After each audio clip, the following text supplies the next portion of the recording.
ejo bundi umushikiranganji w'ikigega ca leta yaramenyesheje yuko ingorane bafise ari uko habuze amafaranga y'agaciro bita amadovize, amenyesha yuko bakikwayarondera mugabo batarayaronka ntiyatanga igihe bazoyaronkerako. Turabona yuko n'izindi nzego zisa n'izadeburuye mu vyerekeye gukurikirana ingene na gike kibonetse gitangwa.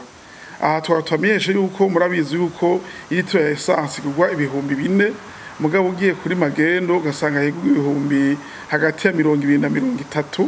Murumva yuko acatakwa bimwe bita speculation bakanga kugitanga mugabo bakaza kugidandaza kuri magendo. Ikindi nuko muri bene bino bihe bishika ugasanga umuguzi ntibamuhaye igitoro gikwiye, vyasaba yuko inzego zibijejwe nka BBN n'abandi bagenda kuraba yuko amapompo vy'ukuri atanga igitoro gikwiye. Ivyo nta namwe tubona biriko biraba. Ica gatatu nuko haba akajagari kenshi iyo igitoro kije ku mirongo.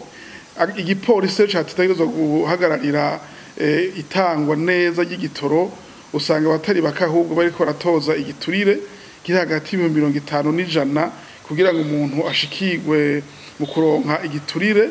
Eka mbere n'abajeje gutanga ico gitoro bamwe bita pompiste ugasanga nabo nyene baratangisha igiturire kugira ngo baguhe igitoro gikwiye, nukuvuga cinshi cyabwiye na ushikirwe, cyo ugasanga bariko barashiramwo kankunzi na kamwana wa mama umuntu bazinanya akaba ari we ashikirwa. Hari ingingo rero gufatwa n'igipolisi cyo kubuza abantu kuza gutondera igitoro kitarashika muri station.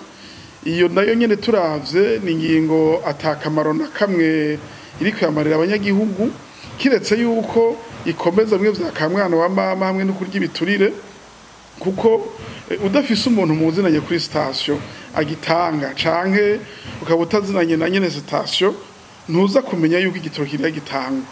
Uza gushika usanga rero harimwe bamaze kuribwa kara babibwiwe n'abapolisi n'abana station.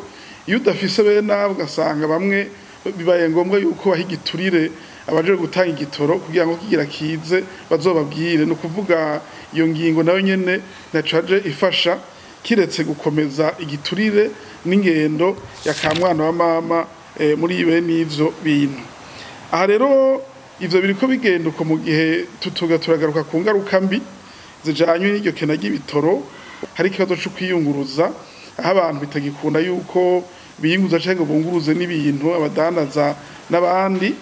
Ivyo kandi bica bituma mu vyerekeye kunguruza ibintu n'abantu amategeko y'amabara adakwirikizwa, bigatuma hashobora kuba ama-accident menshi. Ica gatatu nuko ibintu bica biduga ibindi bikabura, uravye nk'ibintu vy'amakara n'ibindi vyateza kuboneka ari uko hariho kwiyunguruza koroshe. Hari imiryango myinshi rero mwino misi iri mu kangaratete nk'abashoferi nk'abajya bari batunze amamodoka n'amamoto n'ibindi barebesheho n'ivyo usanga uyu munsi batagira mikoro kubera igitoro cabuze. Aha nitwokwibagirana n'abajya bene amastation. Iyo umuntu yubatse station gashamwo amafaranga menshi akagura amamodoka gutora igitoro, abakeneye yuko aronka amafaranga yinjiza, ntibikunda ko binjiza amafaranga mu gihe utariko uraronka ibidandazwa udandaza. Ntitwokwibagirana kandi yuko na leta nayo nyene iriko irahahombera, kuko igitoro kiri mu vyazana amakori menshi. Iyo igitoro kibonetse rero tugatakaza amakori. Ntitwokwibagirana kandi yuko abasanzwe bafise ubuzi bwa leta, ubuzi bw'abikorera utwabo butekurwa neza, kuko abantu bashobora gutonda ku kazi ku masaha, niyo amasaha ariko ariterera umutima uri mu nda batona ingene bataha, akazi rero kagaheza kakononekara.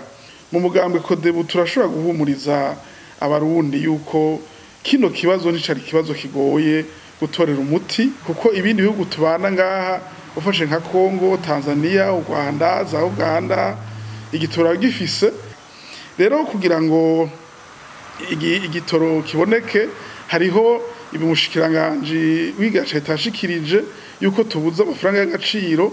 Nivyo bintu bikomeye cyane kugira rero turonke igitoro nuko turonka amafaranga ayo. Nayo hariho inzira zinyamukuru zitatu. Ubwa mbere dusaba yuko leta y'u Burundi yoreka kwiyugarana, aha rero nta yindi nzira ihari atari ukwemera bigakorana n'abasanzwe bafasha Uburundi. Abo nabo ivyo basaba birazwi, basaba yuko habaho gukoresha neza amatungo ya leta, bimwe bita bonne gouvernance mu vyerekeye intwaro hamwe n'ubutunzi.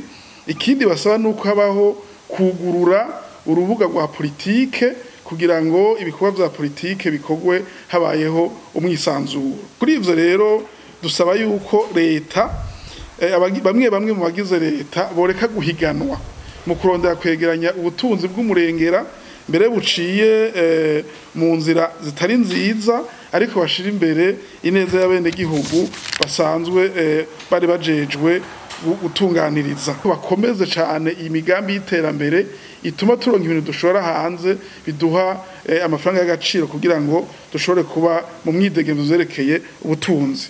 Gutyo ibintu vyankenerwa biboneke, turanasaba yuko igipolisi cokora akazi kacu neza kugira ngo igitoro gitangwe ku mugaragaro. Tugasaba yuko BBN yozira kwirikirana yuko amapompa ariko atanga igitoro gikwiye, atamapompa atagitanga igitoro kidakwiye. Tugasaba yuko ubushikiranganje bw'ubudandaji hamwe na ryashamwe rishasha Sopebu boza barakwirikirana yuko igitoro cose catanzwe cashikiye abene gihugu, gutyo nico gike cabonetse kigatangwa mu ituze kandi gashikira abene gihugu bose. Hama tukibaza yuko ritigiye kwikubita agashi ikemeza impanuro dutanga kugira ngo igitoro amafaranga bamakunga aboneke, gutyo igitoro dushobore kukironga.